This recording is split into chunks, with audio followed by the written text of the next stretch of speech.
নমস্কাৰ বন্ধু বান্ধৱীসকল, স্বাগতম জনাইছোঁ জব লাভাৰ্ছৰ আজিৰ ভিডিঅ'লৈ।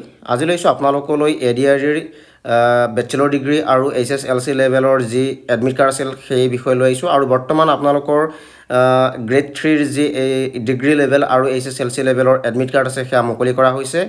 আৰু আপোনালোকে আপোনালোকৰ এডমিট কাৰ্ডসমূহ পাবলৈ কাৰণে jobassam.in চাৰ্চ কৰিব। চাৰ্চ কৰাৰ পাছত আপোনালোকৰ সন্মুখত এনেকুৱা এটা পেজ খোল খাব। আৰু পেজটি আপোনালোকে তললৈ স্ক্ৰল কৰিব আৰু স্ক্ৰল কৰাৰ পাছত আপোনালোকে তলত দেখা পাব কিছু লিংক দিয়া হৈছে আৰু ইয়াতে লিখা হৈছে important links of ADRE admit card, ADRE degree admit card দিয়া হৈছে আৰু ADRE ড্ৰাইভাৰ এডমিট কাৰ্ড দিয়া হৈছে। আপোনালোকৰ যিটো এডমিট কাৰ্ড প্ৰয়োজন আৰু যিটো আপোনালোকে এডমিট কাৰ্ড ইয়াতে ডাউনলোড কৰিব বিচাৰে তাতে লিংক আছে, লিংক 1 2 3 দিয়া হৈছে। যিকোনো এটা লিংকত ক্লিক কৰিব। যদি আপুনি ডিগ্ৰী লেভেলৰ হয় তে ডিগ্ৰী লেভেলৰ এডমিট কাৰ্ডত লিংক 1 বা 2 বা 3 ক্লিক কৰিব। আৰু যদি আপুনি ADRE ড্ৰাইভাৰ এডমিট কাৰ্ড হয় তে আপোনাৰ লিংক 1 2 3 দিয়া আছে, ক্লিক কৰিব। মই ডিগ্ৰী লেভেলৰ এডমিট কাৰ্ডত লিংক 1ত ক্লিক কৰি দেখুৱাইছোঁ আপোনালোকক। আৰু ক্লিক কৰাৰ লগে লগে আপোনালোকৰ সন্মুখত এনেকুৱা এটা পেজ খোল খাইছে, state level recruitment commission for class 3 post.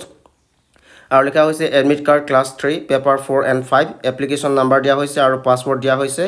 আৰু আপোনালোকে আপোনালোকৰ এপ্লিকেশ্যন নাম্বাৰ আৰু পাছৱৰ্ডসমূহ ইয়াত এণ্টাৰ কৰিব। এণ্টাৰ কৰাৰ পাছত আপোনালোকে লগইন কৰিব।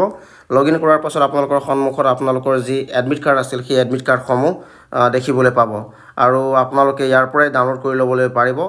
তো বন্ধু বান্ধৱীসকল, আপোনালোকৰ যি গ্ৰেড 3 ডিগ্ৰী লেভেল আৰু HSLC লেভেলৰ এক্সামিনেশ্যনৰ এডমিট কাৰ্ড সেয়া আপোনালোকে ইয়াতে চাবলৈ পাৰিব। বন্ধু বান্ধৱীসকল, ভিডিঅ'টি চাই কেনে পালে জনাব। আৰু যদি ভিডিঅ'টি চাই ভাল লাগিল আৰু ভিডিঅ'টি আপোনাক অকণমান হ'লেও সহায় কৰিছে তে লাইক আৰু শ্বেয়াৰ কৰি দিব। আৰু এনে কিছু নতুন নতুন চাকৰিৰ বিষয়ে জানিবলৈ মোৰ লগত জড়িত হৈ থাকিব আৰু মোৰ চেনেলটিক ছাবস্ক্ৰাইব কৰি ল'ব। এনে কিছু নতুন নতুন চাকৰিৰ বিষয় লৈ পুনৰ এটি নতুন ভিডিঅ'ত লগ পোৱাৰ আশাৰে ধন্যবাদ।